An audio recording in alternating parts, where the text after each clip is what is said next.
Today on the TMZ Podcast. Welcome to the TMZ Podcast. I am Nikki. Charlie Cotton will be out today, so you are stuck with the girlies, and I'm excited for this. I am joined by the lovely Eunice. Thanks for having me. Oh, thank you for joining us. I'm really excited to get your take on one of our stories today because you are a comedian yourself. I think I know what you want to talk about. Okay, fine. Twist my arm. So we are going to be talking about Matt Rife today and the criticism that he's facing over a domestic violence joke used in his Netflix comedy special. We'll also talk about Tyrese and how he wants a new judge to handle his divorce case because he's got a long track record with this judge. But first and foremost, let's get to the dirty divorce of Kim and Kroy Is Biermann. it really a divorce, though? Oh, Lord Jesus, I don't know. It feels like foreplay at this point. Okay, see, that's where I was going to ask because so basically their fighting has not stopped. They were, separated in separate bedrooms. They were, seen out together, saying that they were, we're all back together. Everything's all good just last week. And then they started fighting again. And, cops were called again to their to their house because the cops were called by their son because the fighting was so bad. Let me get your take on this. So you're calling it foreplay? It's foreplay. 100%. We should not be this involved in what they do to get turned on. Really? Yeah. Obviously, some people just go for the strippers that are dressed as cops. They like for real cops to come. Yeah, I don't. No pun intended on that. But it's not real. You don't think it's real? I think they're really broke. I think it does cause tension. Yeah. But I think they get aroused by the tension. Really? Yeah. I think and they really get aroused by our attention to the tension. Oh, okay. You made it make sense right there. Thank you. Because for me, I feel like, I grew up in a household where money problems were always a thing. So my parents were always working super, super hard and then coming home and fighting about how there still was no enough money on the table and all the things. So for me, just to share, a little bit of my life, I did have to call the cops a few times on my parents, So I feel for the kids in this situation. So if this is just for play or foreplay or for their own, whatever, because we've grown up with couples who we're like, girls, get away from him. All you guys do is fight. Right. That's not healthy. All the things. But these kids, there's like, I think, how many of them? There's like 4, 5, 6, something like that. So it kind of when is enough is enough? You know what I mean? And when is it to where, when you have people, TMZ, we have sources close to them telling us like Kim and Kroy keeping this a private matter because you're right. They love the attention. It is all out there for everything. The cops coming to their house, them being out flaunting the fact that they are fine and going to dinner together, celebrating their anniversary or whatever it was that they were celebrating. So I don't know. I feel for the kids in this situation and, their house is still listed on the market. They have not sold that for $6 million. So I don't doubt they have money problems. I'm with you. I just don't know if it is all for show. If they loved their kids as much as I think they do, I don't know. I wouldn't put them through this. So I was stuck on when you said your background growing up. And so my dad left. And so my parents really didn't have that much interaction in my lifetime. So I thought I was missing out on having a dad. But if he was there, we'd probably been calling the cops. So thank you for perspective. I feel less abandoned. Okay. Now, but back to Kim and Kroy. Yeah. I think they're just dysfunctional people. I was just having this conversation with a friend. I think money and notoriety makes you more of who you were going to be either way. Right. And so, most people are really struggling financially right now. Most people are, 100%. Right? And I remember, I think I was in 8th grade. We had a guest speaker come to our school, and he said, romance without finance is a nuisance. Whoa. I've been single ever since 8th grade. Okay, good. So I don't see how people get here. I will tell you that this has just been like I've been eating popcorn out of a popcorn tin because it's getting juicy. Every different day it's not something. That juicy to me because I think it's not real. Wow. I think they are broke. I think they should get divorced. Yeah. I think everything else is theater. We wouldn't be talking about them today if the police were not called. Yeah, that's true.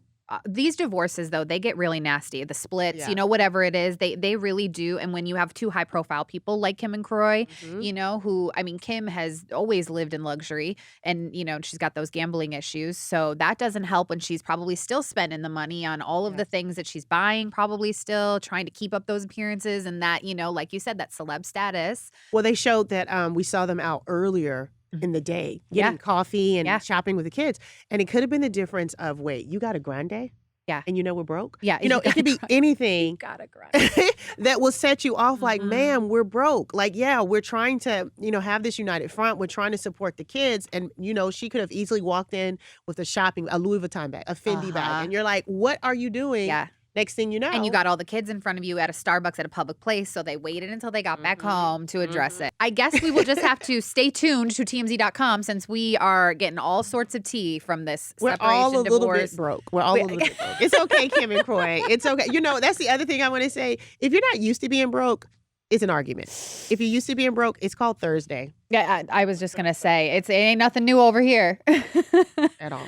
All right, well, let's move on to Tyrese Gibbs, another messy divorce case. This has not been a really good year for Tyrese. I mean, he is going through 2 lawsuits right now, a Home Depot lawsuit and an Airbnb property owner just recently sued him for damages done to the property.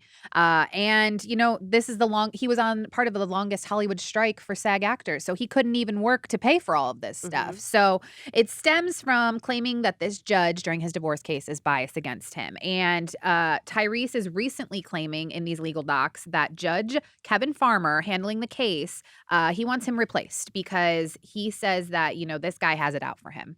Apparently the Judge Farmer abruptly canceled a court hearing. Farmer also demanded a $450,000 bond within 10 days of Tyrese's appeals. Ouch. Tyrese said that he wasn't even allowed to go explain his financial challenges due to the strike and things like that in paying the bond. The judge just canceled the court date. And so this has also been stemming. This judge was also Tyrese actually previously wanted this judge removed back in 2022.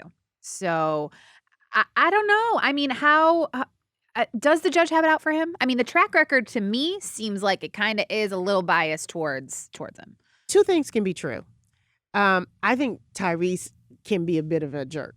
Yeah, touche. I will agree. And so I think when you've been a jerk to someone in a position of power, then they might exercise that power to the nth degree. Yeah. Right? So I think, based on what we know, yes, it seems unreasonable and irrational that the judge would not give him the time but I'm sure for a fact, based on how much he explains on the interweb, that he has already explained 1,000 things to this judge in court. Yeah. So no, we don't need another hearing for you to explain something to me again. Yeah, that's probably true. And you know what? I don't know. I see this a lot with celebrities, too. If something is not going their way, they're going to claim that someone doesn't like them or someone has bias against them or someone, whatever the case is, because this case is not going their way. And you have to wonder about someone who is constantly a victim as well. Yeah. Okay. So Tyrese plays victim a lot. Okay. Yeah. Yeah. Okay. He cries on the internet a lot. Oh, he does cry. He does. And I'm not against a man crying. I like a man who has access to his emotions. Okay. But I also like for them to be able to regulate them. Oh. He's missing the regulator of emotions. And so he would get on the internet and he'll cry about maybe someone who he feels has wronged him or has done him wrong, whether it's the ex-wife, whether it's Home Depot, whether it's the judge. And so at some point you're like, man, this guy gets happened to a lot. Oh, are you? And I have met this person in person. And is that true? And I'm saying, oh, well. Oh, well. Have it go. Do better next time. Oh, Eunice is But I'm not saying the judge is right.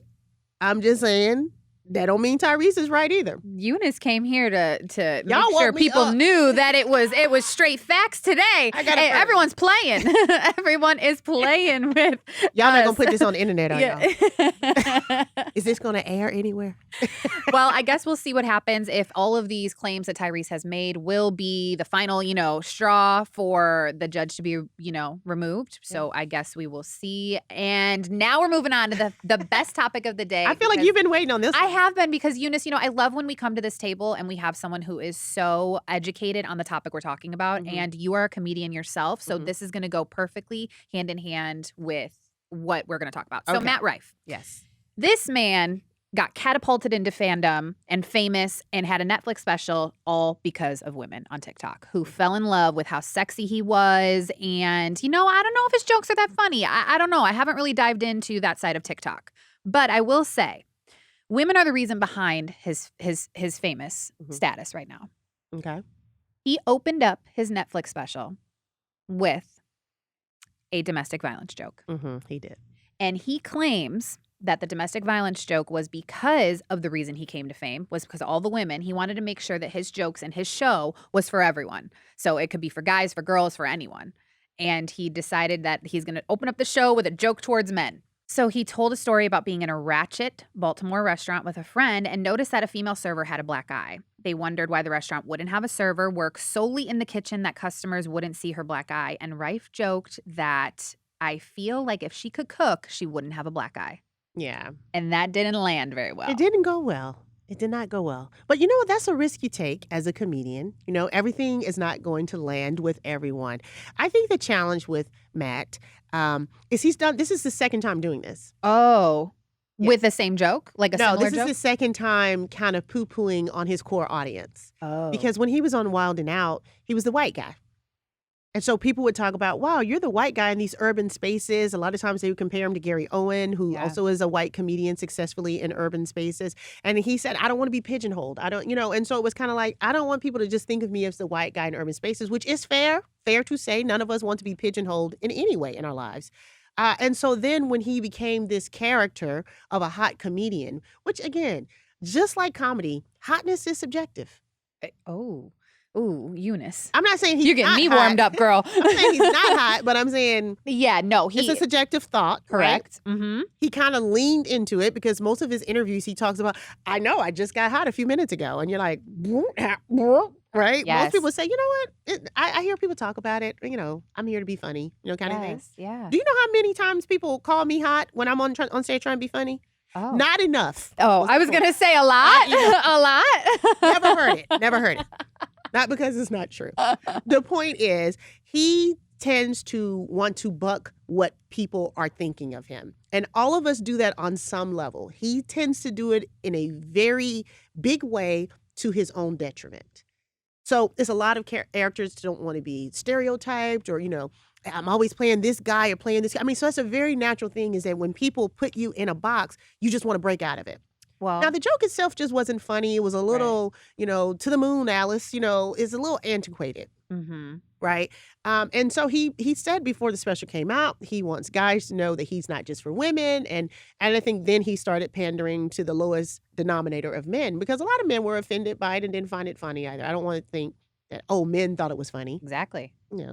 Well, I will say this. He took it one step further because, he put up on his Instagram story Doubling that down. if you have ever been offended by a joke I've told, here's a link to my official apology. And the link that he put up on his story went to a site that sells helmets for people with special needs. So now he's doubling down and attacking a completely different, type of people. And I just don't get it. I guess I don't understand. It's called ego. Ego is very fragile. You got to be careful with it, right? He had this meteoric rise, and he's been doing comedy for years. I knew him back when he was a teenager in Atlanta before he made the move out west. And, for most people who have known Matt, especially in comedy, you're happy for anybody that you see is making it because, it's available. It's attainable. Just keep working. So I don't think anyone can take that from Matt. Right. I think the ego of it all, there's no way you don't start believing your own hype. Yeah. Like, seriously, I took a good selfie yesterday. I couldn't sleep. I said, I'm gorgeous. Oh, Eunice, you literally are can't- gorgeous. I can't even close my eyes. The ego keeps you up But at the night. ego will have your brain playing tricks on you. Yeah. And so it's a hard thing when everybody says you're the greatest thing. You're the hottest thing. You got all this money. You selling out tours. Yeah. Okay, I can say anything I want. I already got them. Now let the guys know I'm here for them. And there's a not to play devil's advocate or anything because I think what he did was wrong, but it also reminds me of the Dave Chappelle transgender jokes, you know? And comedy and jokes used to be a place where you would go to escape real life. The jokes were either made at someone's expense, whether it was, someone in the front row, that's really popular or whatnot. So I don't know, is America becoming a little bit too sensitive to something that is just supposed to be for a laugh? Okay, two things can be true. But for myself, I make myself the butt of jokes, right? I'm self-deprecating. If I'm talking about my experiences, I never find someone to make fun of for the sake of it being a joke. You used to can make racist jokes, misogynistic jokes, transphobic. You used to could do that and get away with it because you were punching down. And those people didn't have a voice to say, hey, that's kind of hurtful. That's kind of mean. Right. The more that people start having a voice, the more that it was like, hey, that's not okay. So I think the challenge is, I think comedy can be offensive regardless. It doesn't have to be about a certain person or a certain group of people to be offensive if you are offended by it. And you don't get to tell people what offends them, right? Exactly. I think a lot of times people try to be more controversial and provocative than funny. And I think that's where we're losing our way in comedy. Eunice, well said. That was great. Just make me laugh. Yeah. I Me? don't Oh, wanna- you want me to make No, it? no, Oh. I'm saying I got nothing. You're the comedian. no, but I'm saying like when you see the specials come out, Yes. people are going more serious, they're going more therapeutic, Yes. they're going more dark. Yeah. I just want to laugh. Let's keep it light. keep it Domestic light. violence is usually not the way to go to keep it light. Yeah, well said, my Historically. friend. Girl. Well, Eunice, I hope you have a lovely Thanksgiving. Oh, thank you. You too. And a lovely, time off this weekend. And stay Wait, we tuned. got time off this weekend? Oh. Ooh. You didn't get the memo? Just kidding. I hope you guys have a lovely holiday, and we will see you. Stay tuned to TMZ.com, and we'll see you next week.